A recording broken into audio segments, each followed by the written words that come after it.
অন্নপূর্ণা যোজনার টাকা না পেয়ে তারকেশ্বর পুরসভার সামনে ব্যাপক বিক্ষোভ দেখালো পৌর এলাকার মহিলারা। পরিস্থিতি সামাল দিতে পৌরসভায় আসে তারকেশ্বর থানার পুলিশ। প্রায় 1 ঘন্টার ওপরে চলল বিক্ষোভ। পৌর প্রতিনিধি এবং পুলিশের আশ্বাসে বিক্ষোভ থামায় মহিলারা। বিক্ষোভরত মহিলাদের অভিযোগ, মুখ্যমন্ত্রী ঘোষণা করেছিলেন 10ই জুলাই পর্যন্ত যারা যোজনার জন্য আবেদন করেছিলেন তারা 17 থেকে 20 আগস্টের মধ্যে টাকা পেয়ে যাবেন, কিন্তু বাস্তবে তা হয়নি। এদিন প্রায় কয়েকশো মহিলা তারকেশ্বর পৌরসভায় আসেন টাকা না পাওয়ার কারণ জানতে।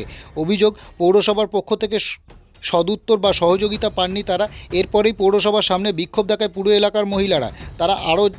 তাদের আরও অভিযোগ, ভোটের সময় বাড়ি বাড়ি প্রচারে গিয়ে 3000 টাকা দেওয়ার প্রতিশ্রুতি দিয়েছিল বিজেপি। এখন বিজেপি কোথায়? বিক্ষোভকারী মহিলারা এদিন আরও জানান, আমাদের এত মাস হয়ে গেল, 4 মাস হতে আমি একটা নয়া পয়সা পাইনি। আমরা পাওয়ার যোগ্য হয়েও আমাদের একটা টাকা পাই, যতবার এখানে আসছে এখানে ফিরিয়ে দিচ্ছে।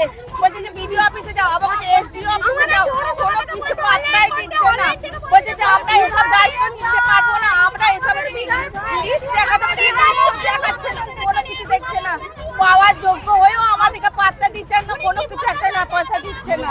মানে সোমা দাস, আমার নাম তনুশ্রী খাটা, আমি তারকেশ্বরের বাসিন্দা।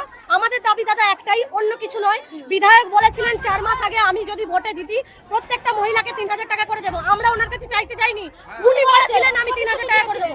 আমাদের সেটাই দাবি, আমরা ওটার জন্যই তারকেশ্বর পৌরসভায় ছুটে এসেছি।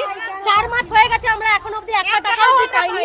সেই 3000 টাকাটা আমাদের অ্যাকাউন্টে কবে ঢুকবে আমরা জানার জন্য এখানে এসেছি। পৌরসভায় এসেছিলাম,